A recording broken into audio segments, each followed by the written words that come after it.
اور حضرت عمر جیسا بندہ 24 لاکھ مربع میل کا حکمران، اور شاہ روم کو خط لکھ کے کہتا ہے میں منت نہیں کرتا، میں حکم دیتا ہوں۔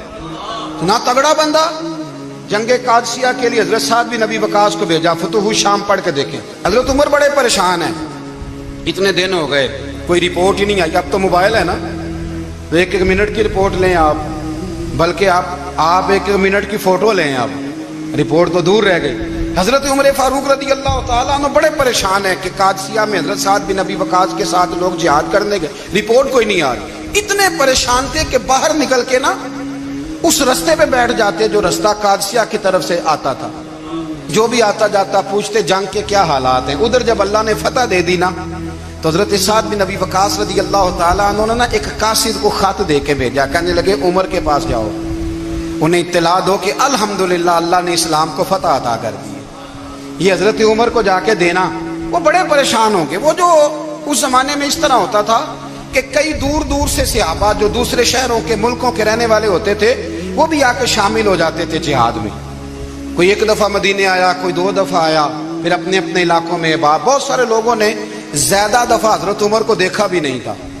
وہ جو قاصد خط لے کے آیا تھا نا، اس نے ایک آدھ دفعہ دیکھا تھا، حضرت عمر بوڑھے ہو گئے، وہ پہچانتا نہیں تھا۔ ادھر سے وہ خط لے کے آ گیا۔ حضرت عمر مدینے سے باہر نکل کے اس روڈ پہ بیٹھے تھے جو قادسیہ سے آتا تھا۔ جب وہ اس آدمی کو آتے دیکھا تو حضرت عمر اٹھ کے کھڑے ہو گئے، فرمانے لگے قادسیہ سے آ رہے ہو؟ وہ کیا کہتا ہے؟ پھٹے پرانے کپڑے، ٹوٹے ہوئے جوتے، سر پہ پرانی پگڑی، کہنے لگے غلام مدینے کے رہنے والے ہو؟ حضرت عمر کہنے لگے ہاں مدینے کا ہوں۔ کہا میں قادسیہ سے آیا ہوں، الحمدللہ اللہ نے اسلام کو فتح دے دی ہے، الحمدللہ کفر کی کمر ٹوٹ گئی ہے۔ اس نے یہ بات کر کے تو گھوڑے کو ایڑی لگائی، گھوڑا دوڑنے لگا مدینے کے، حضرت عمر بھی ساتھ ساتھ دوڑ رہے ہیں۔ فرمانے لگے اچھا بتاؤ خالد بن ولید کا کیا حال ہے؟ تھوڑا آگے جا کے فرمانے لگے اسامہ بن زید کیسے ہے؟ وہ کہتے ہیں ٹھیک ہے۔ پھر اس نے اور گھوڑا، عمر ساتھ ساتھ دوڑ رہے ہیں، ساتھ ساتھ 24 لاکھ مربع میل کا حکمران، ایک جوتا پیر سے نکل گیا، عمر دوڑ رہے ہیں۔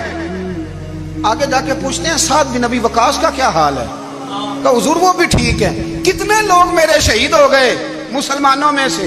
کہنے لگا صحیح گنتی کا نہیں پتا، یہ لفظ ادا ہوتے ہوتے مدینے کی سرحد آ گئی۔ لوگوں نے عمر کو گھوڑے کے ساتھ دوڑتے دیکھا تو کہا امیر المومنین کیوں دوڑ رہے ہیں؟ وہ غلام چھلانگ لگا کے نیچے آیا، قدموں میں بیٹھ گیا، کہنے لگا حضور آپ نے بتایا ہی نہیں آپ امیر المومنین ہیں۔ آپ فرمانے لگے کیا بتاتا؟ میں تو اونٹ چرانے والے کا پتر ہوں، کیا بتاتا؟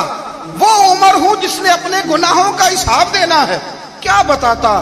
جو سعد بن ابی وقاص کو جہاد پہ بھیج کے خود بزدلوں کی طرح گھر میں بیٹھا ہے، کیا بتاتا؟ کوئی حیثیت نہیں، کوئی تار۔ تو نے اچھا کیا، تو تو مجاہد تھا، مجھے ساتھ ساتھ دوڑایا، تو نے اچھا کیا۔ جتنے لوگ تھے چیخیں مار کے رونے لگے۔ حضرت فاروق اعظم سے کہنے لگے عمر جب تک تیرے جلوے رہیں گے اللہ کامیابیاں ہی عطا فرمائے گا، جب تک تیرا رنگ رہے گا اللہ تعالیٰ نوازتا ہی رہے گا۔ کچھ نہیں، کبھی اپنا آپ ظاہر ہی نہیں کیا۔ بہت بڑے تھے، بہت بڑے تھے حضرت عمر، بڑے تھے۔